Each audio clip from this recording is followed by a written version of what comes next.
જ્યારે આપણા ગુરુદેવ જેમના દ્વારા આપણને બ્રહ્મ સંબંધ થયું હોય એમના જન્મ દિવસે ગુસાઈગીરી વધાવી લેવાનું હોય છે.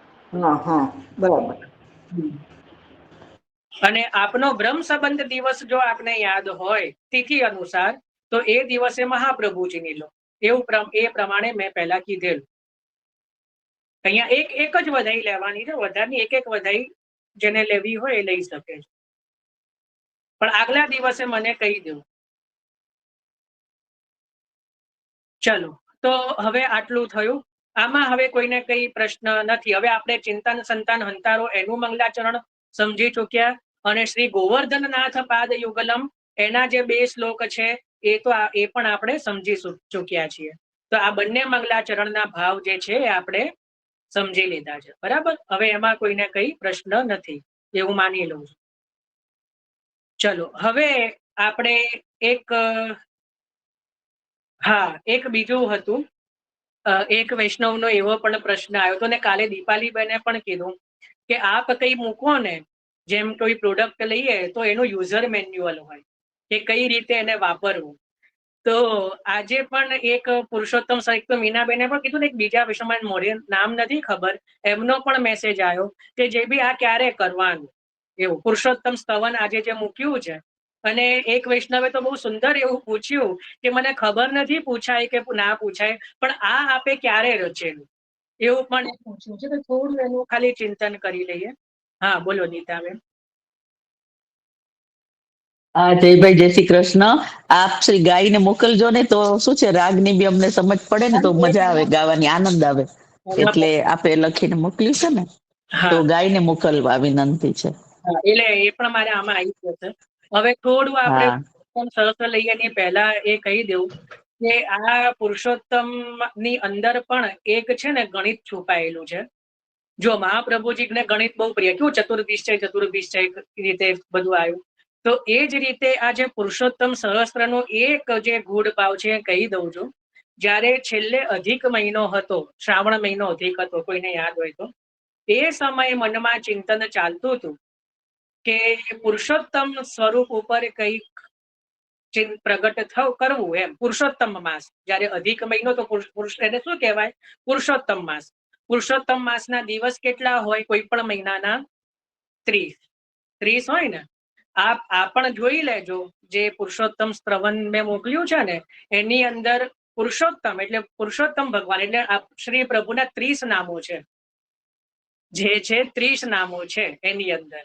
બરાબર, એટલે આખો પુરુષોત્તમ મહિનાના ભાવથી 30 દિવસના ભાવથી પ્રભુના 30 નામો સંકલિત કર્યા છે. બરાબર, આ પહેલો ભાવ છે. બીજું, હવે આના રાગ ઉપર, મને તો રાગ ઉપર વિશેષ છે. આપણે ત્યાં છે ને, મેં સમયે એક ગણેશજીની સ્તુતિ મારા કાનમાં પડેલી, રાગમાં પેલું મને તો આવડતું નથી, ગણનાયકાય ગણધીશાય ગણેશાય ધીમહિ, પછી એ રીતે આવે છે. કોઈએ સાંભળી હોય તો શ્રી ગણેશાય ધીમહિ, તો મને રાગ બહુ ગમી ગયેલું. એ બધાએ સાંભળી હશે કદાચ. ગણેશ ચતુર્થીમાં પણ એ મોટે ભાગે વાગતી હોય છે ગણેશજીની. એટલે સાંભળવામાં વાંધો નથી, પાછું એવું ના માનવું કે એમાં અન્ય ઘણા તો મીનાબેન તો એવું કે ના મીના હવે તો નથી સાંભળ્યું. વૈષ્ણવનું બોલ પણ આપણે સાંભળવું તો સાંભળો, હવે નથી સાંભળ્યું. હું તો જો ઉત્તમ વસ્તુઓ છે ને ગમે ત્યાંથી ગ્રહણ કરું. જે મુકુંદ રતિ વર્ધિનીનો પણ જે છે ને જે રાગ છે, કોઈને ખબર પડી હોય કે ના પડી હોય, એ છે ને કોઈક મહિષાસુર મર્દિની સ્તોત્રનો રાગ છે. મને શબ્દો નહીં યાદ આવે, પણ એનો જે રાગ છે ને, મને રાગ બહુ ગમ્યો. તો એના પરથી મેં વિચાર્યું કે આના ઉપર શ્રી યમુનાજીની કોઈ સ્તુતિ લખવી. એટલે પછી મેં મુકુંદ રતિ વર્ધિની સ્તોત્ર જે છે એ રાગમાં મહાપ્રભુજીએ પ્રગટ કરાઈ છે. તો આમાં પણ એ રાગ મને પેલો બહુ ગમ્યો, શ્રી ગણેશાય ધીમહિ, એ રીતે રાગ છે. તો એ રાગના બેઝને રાખીને આ પુરુષોત્તમ સ્તવન જે છે એ પ્રગટ થયું છે.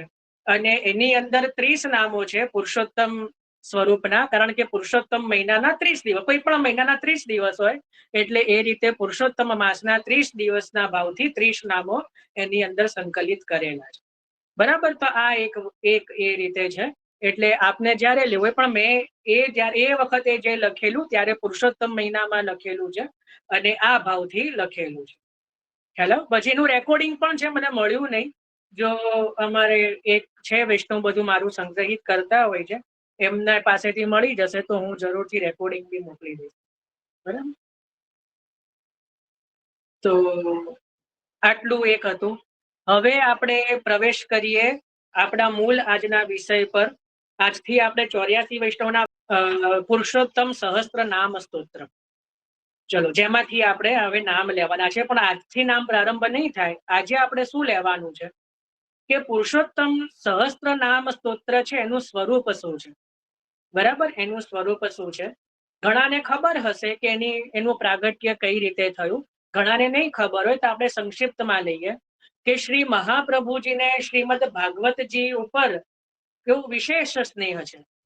તો શ્રી મહાપ્રભુજીના મોટાલાલજી શ્રી ગોપીનાથજી એ એક વખત આપશ્રીએ એવો નિયમ લીધો, શ્રી ગોપીનાથજીએ, કે સંપૂર્ણ શ્રીમદ ભાગવતજીનો જ્યાં સુધી પાઠ ન થાય, સંપૂર્ણ શ્રીમદ ભાગવત 18,000 શ્લોક છે શ્રીમદ ભાગવતજીના, તે સંપૂર્ણ શ્રીમદ ભાગવતજીના જે એનો પાઠ ન થાય ત્યાં સુધી હું ભોજન નહીં કરું. એટલે એ જ્યાં સુધી આખો પાઠ નહીં થાય ત્યાં સુધી અમે ભોજન નહીં કરીએ. હવે 18,000 શ્લોકો કરવામાં જે છે એ ઓછામાં ઓછા 3 દિવસ લાગે. કેટલા? 18,000 શ્લોકો દિવસ રાત કરે તો શ્રી ગોપીનાથજી એવો નિયમ લઈ એક વૃક્ષ નીચે આપ બિરાજી ગયા અને પોતાનું નિત્ય કર્મ કરીને આપ પાઠ કરે અને ત્યાં સુધી જલપાન પણ ન કરે. 3 દિવસ સુધી સતત આખા શ્રીમદ ભાગવતજીનો આપ પાઠ કરે. તો આ જોઈને મહાલક્ષ્મી વહુજી, એટલે કોણ? મહાપ્રભુજીના વહુજી, એટલે ગોપીનાથજીના અમ્મા, બરાબર, માતૃચરણ. હવે કોઈ પણ માતા હોય એ આ કેમનું સહન કરે કે ભાઈ પોતાના પુત્ર 3 દિવસ સુધી અન્ન જલનો ત્યાગ કરીને કેવલ પાઠ કરે ને, એ પણ નાના નાના બાળક, નાની વયના. એટલે આપનું હૃદય બહુ દ્રવિત થઈ ગયું. એટલે આપે શ્રી મહાપ્રભુજીને વિનંતી કરી કે આપ કछु આજ્ઞા કરો શ્રી ગોપીનાથજી કો, કે એસો આટલી કઠિન જે છે એ આવી પ્રતિજ્ઞા ન લે. આટલું બધું જે છે 3 દિવસ સુધી અન્ન જલ પણ આપ લઈ નથી રહ્યા, તો આટલો શ્રમ ન લે, આપ કઈ એવો રસ્તો કરો. ત્યારે શ્રી મહાપ્રભુજીએ કૃપા કરીને આ પુરુષોત્તમ સહસ્ત્ર નામ સ્તોત્ર લખ્યું કે જેની અંદર આખું શ્રીમદ ભાગવતજી નામાત્મક સ્વરૂપે, એટલે 12 સ્કંધો જે છે શ્રીમદ ભાગવતજીના, એ 12 સ્કંધોને નામ રૂપથી આખા 12 સ્કંધોને આપે લખી દીધા. એટલે આનો પાઠ કરવાથી આખું શ્રીમદ ભાગવતજીનો પાઠ થઈ જાય. એટલે આ ગ્રંથ લખીને આપે શ્રી ગોપીનાથજીને પધરાવ્યો અને કહ્યું કે આપ ઇતનો શ્રમ મતી લો, क्योंकि आपको और भी कार्य करने हैं. આપે બીજા પણ કાર્ય ભૂતલ ઉપર કરવાના છે. આપ કેવલ 3 દિવસ સુધી આ રીતે અન્ન જલનો ત્યાગ કરીને જો કેવલ આ રીતે પાઠ કર્યા કરશો તો બીજા કાર્યો ક્યારે કરશો? અને આપણું તો મૂળ કાર્ય ભગવદ સેવા છે, તો ભગવદ સેવા પણ નહીં છૂટી જશે. તો એટલે આ ગ્રંથ જે છે એનો આપ પાઠ કરો. તો 3 દિવસ જે પાઠ ચાલે, અહીંયા પુરુષોત્તમ સહસ્ત્ર નામ જે છે 3 કલાકમાં થઈ જાય. મોટે ભાગે 3 કલાક. ને ઘણા તો એવા એક હતા ને, એક બેન, કે અમે તો અડધો કલાકમાં કરી દઈએ, તો કારણ કે એવી સ્પીડ આવી ગઈ હોય. પણ આમ સામાન્યતઃ આપણે નિત્ય ન કરતા હોઈએ તો આપણને શાંતિથી કરીએ તો 2.5 થી 3 કલાક જેટલો સમય લાગે, 2 થી 3 કલાકની આસપાસ. તો એટલા જ માટે મેં કીધું હતું કે જ્યારે ગ્રહણનો સમય આવે, કે જ્યારે બીજું કશું જ આપણે કરવાનું ન હોય, તો એમાં વિશેષતા આ પાઠની રાખવી જોઈએ ગ્રહણમાં, કે આ નામાત્મક જે પાઠ છે પુરુષોત્તમ સહસ્ત્ર નામ, એનો જો આપણે પાઠ કરીએ તો આપણને સમય મળે. કારણ કે ગ્રહણનો સમય મોટે ભાગે 3 કલાકનો જ હોય છે, મોટે ભાગે 3 કલાકથી વિશેષ હોય, પણ 3 કલાક હોય છે. તો આ એકવાર આખું પુરુષોત્તમ સહસ્ત્ર નામ આનંદથી થઈ જાય. બરાબર. તો એ રીતે જે છે 3 દિવસનું કાર્ય અહીંયા પુરુષોત્તમ સહસ્ત્ર નામની અંદર જે છે એ મહાપ્રભુજીએ 3 કલાક સુધી સીમિત કરી આપ્યું. કેટલા કૃપાળુ છે. તો પુરુષોત્તમ સહસ્ત્ર નામની અંદર આખું શ્રીમદ ભાગવતજી જે છે એ નામાત્મક રૂપથી બિરાજે છે. 12 સ્કંધો. ખ્યાલ આવ્યો? આમાં કોઈને કઈ પ્રશ્ન કે કઈ ના સમજ પડી હોય આમ તો આ પ્રસંગ બધા જાણતા જ હશે, પણ આપણે લેવાનું છે એટલા માટે. જય ભાઈ, જય શ્રી કૃષ્ણ. બધા કે ગ્રહણના ટાઈમે પુસ્તકને છોવાય અડાય નહીં તો પછી પુરુષોત્તમ સહસ્ત્ર કરવાનું. એ શું મેં નહીં આવું માએ સાંભળ્યું. કોઈ આવું હોય છે પુસ્તક ને અડાઈ ની ગ્રહણ સમય? वो तो हाँ सूतक में ऐसा होता है, ग्रहण में नहीं। ग्रहण में कहाँ ऐसा नियम है? अच्छा, सूतक में वो नियम, ग्रहण में तो आप कर सकते हो पुस्तक जी से बात। हाँ मीना, આપનું મ્યુટ છે, આપ મ્યુટ ઉપર છો. સોરી, ભૂલી જવાય. હા, આપ શ્રી અર્થ સાથે પુરુષોત્તમ સહસ્ત્ર નામ કરો છો એવી રીતે? ના ના, અર્થ સાથે તો કેમનું થાય? તો એકલો નોર્મલ આપણે પુરાણ પુરુષો વિષ્ણુ પુરુષોત્તમ ઉચ્યતે નામ સહસ્ત્ર વક્ષ્યામિ તસ્ય ભાગવતોદ્ધતમ, એ રીતે. તો પછી 3 કલાક કેવી રીતે થાય? એટલે 2 કલાક જેવું તો થાય જ ને, ના થાય? તમારે અડધો કલાક ઉઠીને સેવા પહોંચવાની હોય તો ઘણી વાર ન પણ થાય. તો ચોખ્ખું કહું છું કે આખું ગ્રહણ ન પણ જગાય તો અડધા ગ્રહણ સુધી જાગવું અને પછી સુઈ જવું, આવો મારા મનનો નિયમ છે. બરાબર, તો પછી કદાચ એટલા સમય બરાબર. ચલો, તો આપણું જે પુરુષોત્તમ સહસ્ત્ર નામ જે છે એ જે શ્રીમદ ભાગવતજીનું નામાત્મક નામાવલી રૂપ છે. બરાબર, હવે એમાં આપણે 9 સ્કંધોમાં નથી જતા, 10મા સ્કંધમાંથી આપણે કાલથી નામ લેવાના છે.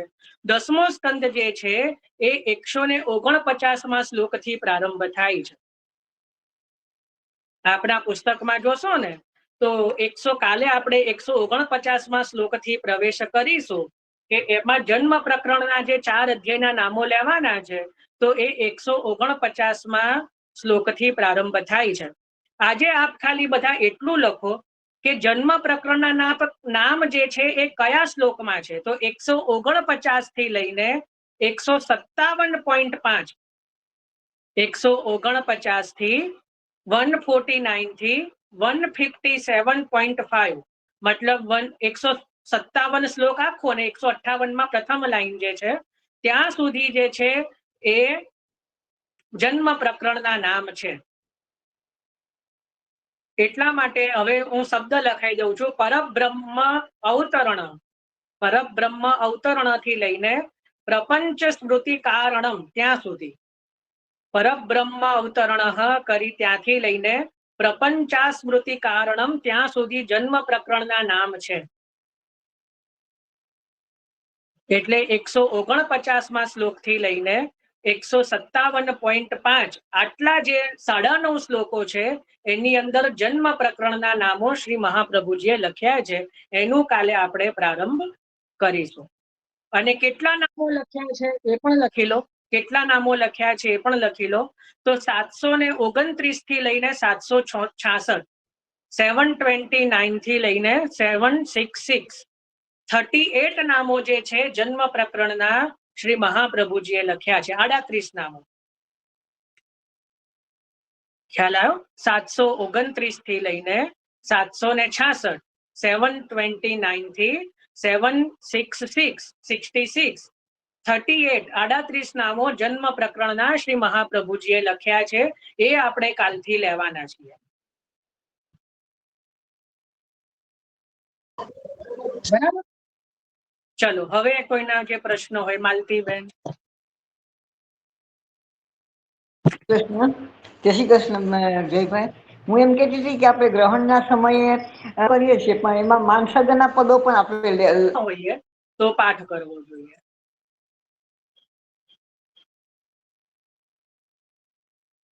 ચલો, આ બધું આપણે પહેલા ચિંતન કર્યું છે એટલે ફરી નથી લેતા.